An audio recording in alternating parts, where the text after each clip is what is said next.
दोस्तों किताब है मेरे पास दुनिया के आइंदा 10 साल। मुसन्निफ़ हैं इसके जॉर्ज फ्राइडमैन, मुतरजम है डॉक्टर ज़हीर अहमद बाबर साहब। जॉर्ज फ्राइडमैन जो है ये इनके बारे में मैं बताऊं कि ये इन है जनाब दुनिया की नुमाया तरीन इंटेलिजेंस एजेंसी जो है स्ट्रैटफोर्ड, इसके बाने और सरबराह हैं।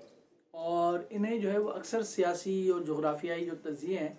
इसके लिए जो है वो मदऊ किया जाता है मुख्तलिफ़ जगहों पर। और 6 किताबें इन्होंने लिख रखी हैं जिनके उर्दू में नाम ये हैं। दुनिया के आइंदा 100 साल भी इन्होंने लिखी है, अमेरिका की खुफिया जंग, जंग का मुस्तकबिल, द इंटेलिजेंस एज, जापान के साथ आइंदा जंग,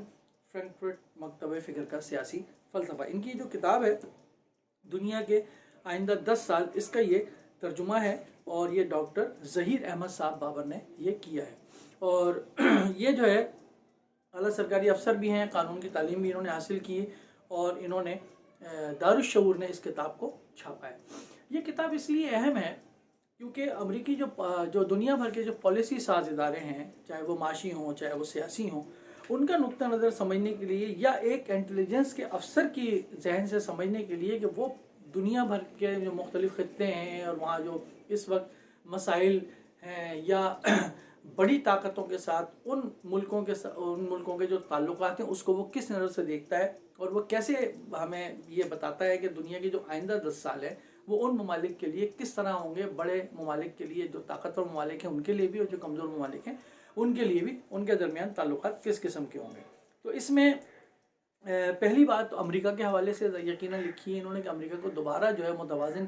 कैफियत में लाने के लिए क्या क्या जो है वो स्ट्रेटजीज़ अपनाई जा रही हैं और क्या क्या किया जा रहा है, और क्या वाकई अमेरिका जो है वो दोबारा अपनी खोई भी ताकत जो है वो हासिल कर सकेगा जो आहिस्ता आहिस्ता चीन उसकी जगह लेता जा रहा है। फिर उसके बाद ये गैर इरादी सल्तनत, ये आपको मालूम है कि दूसरी जंग अजीम जब ख़त्म हुई तो उस वक्त जो यूरोप है उसमें लड़ाई जो हुई, बरतानिया जो है वो बहुत ज़्यादा मकरूज़ भी हो गया था और यूरोप के बहुत सारे ममालिक मकरूज़ हो गए थे। तो उस वक्त एक नई उभरती एक्सीडेंटल पावर जो थी वो अमेरिका था और उसने आहिस्ता आहिस्ता जो है वो इस ताकत को रिप्लेस करना शुरू कर दिया था उस वक्त। तो अमरीकी शहनशाह साम्राज्य हकीकत का इंतज़ाम इंसलाम इलाकों की आलमी हिकमत अमली के हवाले से इन्होंने बताया कि अमेरिका ने किस तरीके से आहिस्ता आहिस्ता आहिस्ता आहिस्ता आहिस्ता अब पूरी दुनिया के ऊपर जो है वो अपना करेंसी के हवाले से, मईशत के हवाले से, सियासत के हवाले से, जुग़राफ़ियाई ताकत के हवाले से किस तरह अपना सिक्का जो है वो जमाया।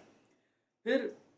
जमहूरिया सल्तनत मैकियावली का सदारत के मुतालिक नुक्ता नज़र इन्होंने ये दिया है और फिर उसका कंपैरिजन किया है कि किस तरीके से मैकियावली का जो नज़रिया रियासत है, जो प्रिंस उसने किताब लिखी थी, वो किस तरह इम्प्लीमेंटेशन होता है। फिर मालियाती बहरान और दोबारा ताकत पकड़ती हुई साजिश। फिर इराक़ के हवाले से इन्होंने इराक़ में खूनी खेल और ईरान के मसले की पेचीदगी के हवाले से जिक्र किया है कि क्या जोग्राफियाई और सियासी हकीकतें जो है वो हैं और आइंदा 10 साल के अंदर जो है वो क्या पॉलिसीज़ ऐसी अपनाई जाएंगी या अपनाई जा सकती हैं जिसकी वजह से ख़ित्ते में कोई तब्दीली लाई जा सकती है, या तब्दीली नहीं भी लाई जा सकती तो वहाँ पर क्या किया जा सकता है। फिर दहशत गर्दी, ये आइंदा 10 साल के अंदर दुनिया के वो किस तरीके से तबाही फैला सकती है या उसको किस तरह कंट्रोल किया जा सकता है, उसके ऊपर भी इन्होंने गुफ्तगू की। फिर इसराइल है, यहूदियों की आमद है, अमेरिका और इसराइल के ताल्लुकात हैं और दौर हाजिर का जो इसराइल है उसका भी बड़ा अच्छा तज़िया करके इन्होंने ये बताया कि दुनिया आइंदा 10 साल के अंदर पॉलिसी जो है वो किस किस्म की बननी चाहिए या बनेगी और उससे क्या नताइज हासिल होंगे। फिर अमेरिका, ईरान और मशरिक़ वस्ता, ईरान और इराक़ के दरमियान के ताल्लुकात, रूस का जो दोबारा ज़हूर हो रहा है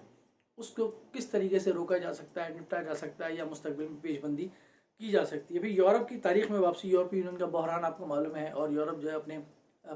जो उसने यूरोपीय यूनियन था वो मकासद हासिल करने में नाकाम रहा है। फिर जर्मनी का दोबारा ज़हूर आप है। फिर अमरीकी हिकमत अमली उसके हवाले से क्या है, आपको मालूम है कि यूरोप के अंदर जो क़दामत पसंदाना जो नज़रियात हैं रियासत के हवाले से सिर्फ वो पनप रहे हैं, तो उसमें क्या हो सकता है। फिर मगरबी पैसिफिक का सामना चीन जापान, और मगरबी पैसिफिक चीन और जापान, चीनी और जापानी ताकत का तवाज़ुन, अमरीकी हिकमत अमली क्या है उसमें, एशिया के अंदर क्या खेल चलेगा और चल रहा है उसके बारे में बात की है। फिर ब्राज़ील और अर्जेंटाइन की जंगी हिकमत अमली, मैक्सिको, अमेरिका और मैक्सिको के दरमियान जो ताल्लुकात हैं उसके बारे में इन्होंने कहा है। फिर अफ़्रीका को भी इन्होंने मौज़ूअ बहस बनाया। इस्लाम अफ़्रीका में ज़बान के बुनियाद पर ज़बान गुरोबंदियाँ, आबादी की तकसीम, तकनीकी और नस्ली अदम तवाज़ुन, सल्तनत, जमहूरिया हुकूमत और आइंदा दिहाई,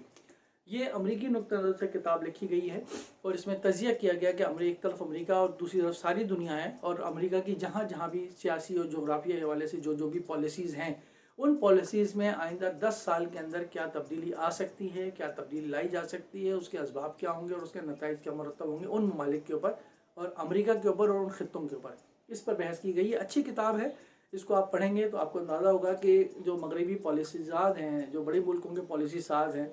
और उनके पास यकीनन इत्तलात भी होती हैं। ज़ाहिर है फ्राइडमैन जो है वो सरबराह है इंटेलिजेंस एजेंसी के, तो आप अंदाज़ा लगा सकते हैं कि इनके पास कौन सी मालूमात होंगी, क्या होगी क्या नहीं होगी, जो हमें इसका इल्म नहीं है।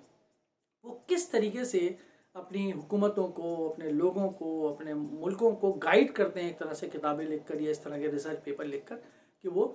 कहाँ गलती कर रहे हैं, कहाँ गलती नहीं कर रहे हैं और किस किस्म की पॉलिसीज़ अपनानी चाहिए, किस किस्म की पॉलिसीज़ नहीं अपनानी चाहिए, आइंदा 10 साल के लिए